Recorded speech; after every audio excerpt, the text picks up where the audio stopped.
Hello friends, welcome to Praveen Mantra. आज हम लोग इस वीडियो में ज्योग्राफी सेगमेंट के क्वेश्चन डिस्कस करेंगे जो सभी एग्जाम में पूछे जाते हैं और बार बार रिपीट होते हैं। सभी क्वेश्चन इंपॉर्टेंट हैं, इसलिए वीडियो लास्ट तक जरूर देखिएगा। ये ऐसे क्वेश्चंस हैं जो हर हाल में एग्जाम में पूछे जाते हैं। तो चलिए शुरू करते हैं आज का वीडियो। क्वेश्चन है, निम्नांकित वायुमंडल की गैसों में कौन पराबैंगनी किरणों को अवशोषित करती है? Option A helium, B nitrogen, C ozone या फिर डी मेथेन। तो जो सही आंसर है वो है सी ओजोन। वायुमंडल में जो है 20 से 35 किलोमीटर की ऊंचाई पर जो है ओजोन गैस की जो है सघनता सर्वाधिक पाई जाती है। यह गैस जो है सूर्य से आने वाली हानिकारक जो पराबैंगनी किरणें होती हैं उनसे जीवों की रक्षा करती है। अब सीएफसी और जो हीलियम जैसी गैसें जो हैं उनकी वजह से जो ऊपर की परत है उसके काफ़ी ज़्यादा नुकसान हुआ उससे है। अगला क्वेश्चन है, उष्णकटिबंधीय चक्रवातों की उत्पत्ति की अधिकतम संभावना है? ऑप्शन ए विषुवत रेखा पर, बी कर्क रेखा पर, सी मकर रेखा पर या फिर डी उष्णकटिबंधीय अभिसरण क्षेत्र में। तो जो सही आंसर है वो है डी उष्णकटिबंधीय अभिसरण क्षेत्र में। उष्णकटिबंधीय चक्रवातों की उत्पत्ति की जो अधिकतम संभावना है वो उष्णकटिबंधीय अभिसरण क्षेत्र में ही होती है।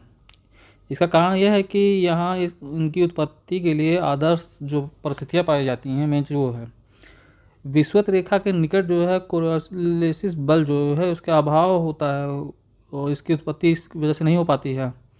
और ग्रीष्म ऋतु में जो है अंतरा उष्णकटिबंधीय के साथ ही इनकी उत्पत्ति होती है जब यह खिसक कर के 5 अंश उत्तर से या फिर दक्षिण चले जाती हैं। अगला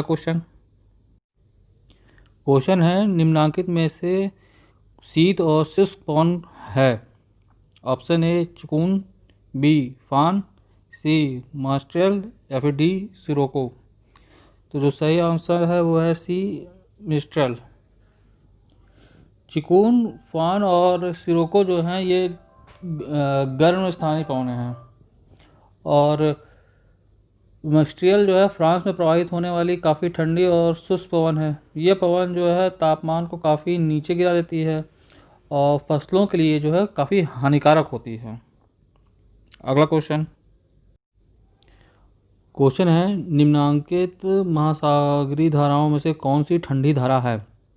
option A Guinea, B Agulhas, C Falkland या फिर डी ब्राज़ील। तो जो सही आंसर है वो है सी फाकलैंड।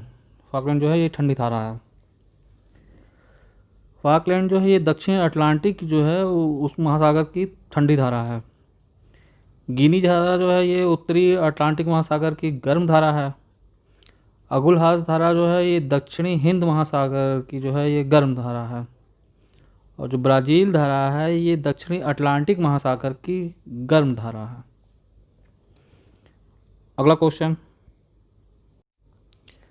है, विश्व में प्रवाल का सबसे बड़ा आवास ग्रेट बैरियर रीफ स्थित है?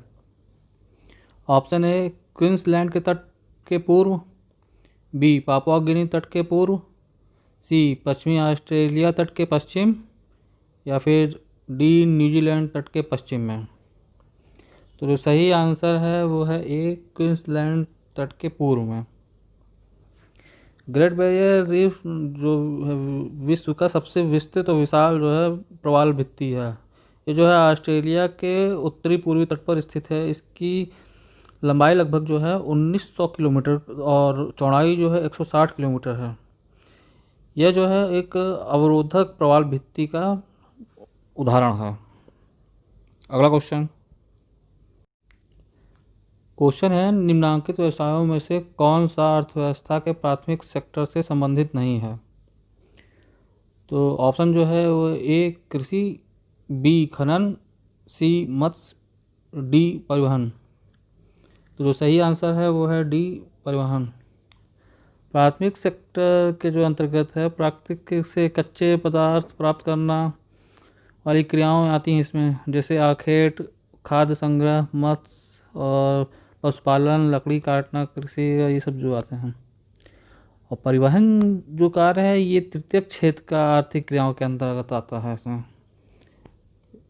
इसलिए सही आंसर जो है वो है डी, परिवहन। क्वेश्चन है, निम्नलिखित में से किसे विश्व का कहवा पत्तन कहा जाता है? Option A Santos, B sao Paulo, C Buenos Aires, या फिर डी जिबूटी। तो जो सही आंसर है वो है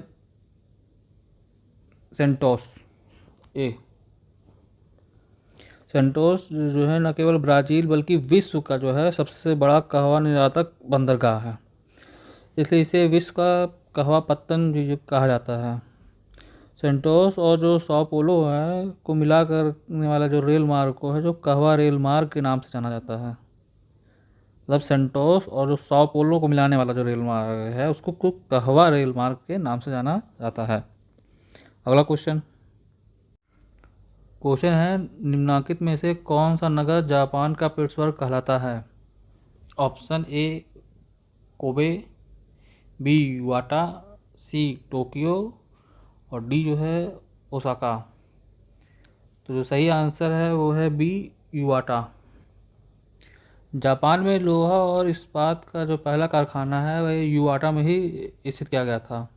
वर्तमान समय में जो है यह है इस देश का सबसे बड़ा लोहा और इस्पात उद्योग का केंद्र है, तो इसे जापान का जो है पिट्सबर्ग कहा जाता है इसीलिए।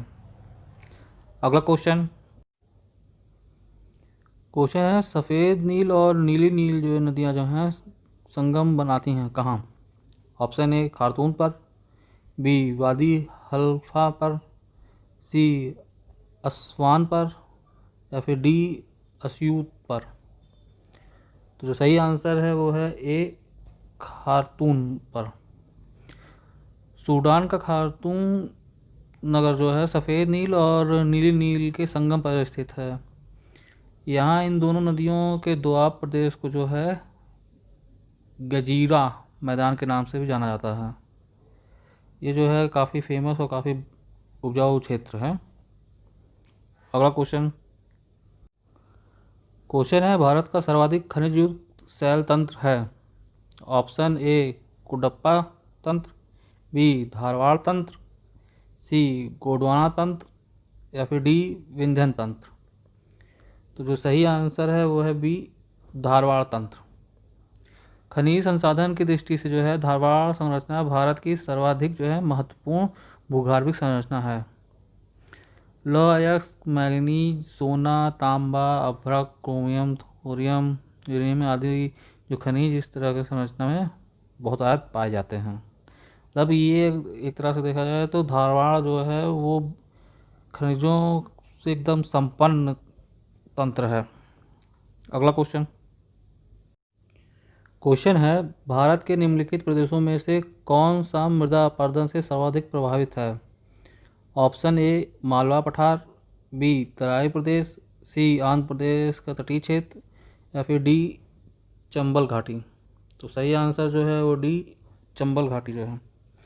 चंबल घाटी जो है मृदा अपरदन की समस्या से बुरी तरह प्रभावित क्षेत्र है।